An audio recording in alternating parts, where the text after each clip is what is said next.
Miller said she didn't know how many of her 185 employees actually telecommute, but she promised she would let us know. She has not.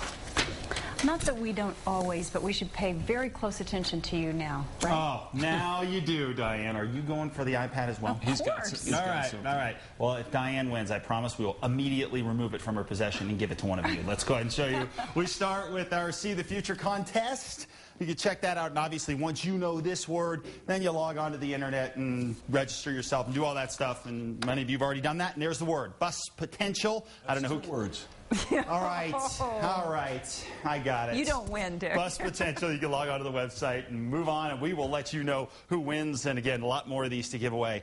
And just so you know, came right out of my salary, guys. So you're going to win some iPads. Good stuff. All right, by the way, I just have to say this right now. I don't care what you send in. If your name is Tater, you're getting on the air. Pretty cool shot. Cutter, New Mexico. Good-looking storm cloud there. And the storm over Albuquerque this evening was beautiful over the Sandias. And then you had, of course, the rainbow. Good stuff there. Don Armstrong sent that in for us, and a sign of things to come. 77 in the metro right now. East winds 15 miles an hour for us. Looking at the temperatures, fairly cool. A lot of moisture out there. 60s and 70s to the north, down to the south, anywhere from the 60s in Ruidoso all the way up to the 80s around Alamogordo. Looking at the satellite and radar right now, well, we've got the scattered stuff across most of the state at this point. We'll continue to see that go throughout much of the night, but it's the southeast that we're going to watch very, very closely here over the next 2 days, because the remnants of Alex will affect the southeast more strongly than anywhere else across New Mexico. The rest of us will get a shot at some rain, but it's the southeast where we could have flooding issues out there.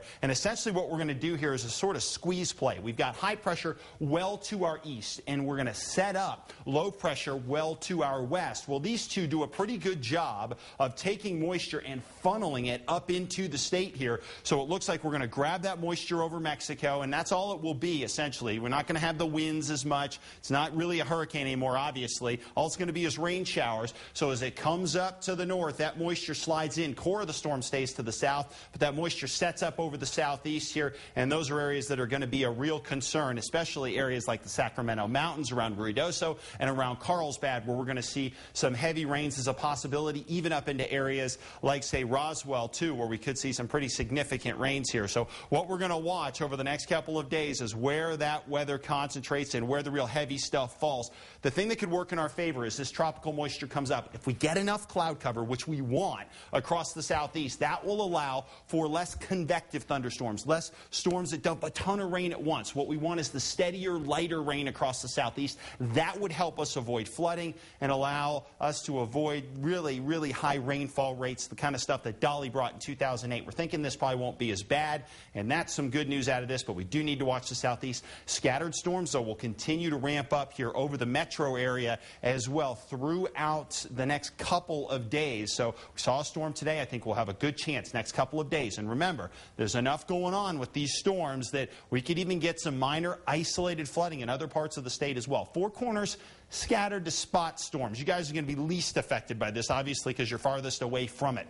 Back toward the south and west, good chance at storms for tomorrow here and into Saturday as well, with temperatures hanging out in the 80s. But the real bullseye zone, Sacramento Mountains, Carlsbad, Artesia, Roswell, Lovington, Hobbs, all these areas we need to watch out for throughout the day tomorrow and into Saturday as well. We could even hold on to these storms, as you can see with the Roswell 7-day, into Sunday. But I'm thinking by Sunday afternoon and Sunday evening into fireworks time, hopefully we're going to start to get ourselves a break. But look at those temperatures. Cool because of the cloud cover. And again, if you're looking at a lot of thick cloud cover tomorrow across the southeast, that's not a bad thing, because it could help us avoid some flooding. 86 Springer, 86 in Raton. Scattered storms out there for tomorrow.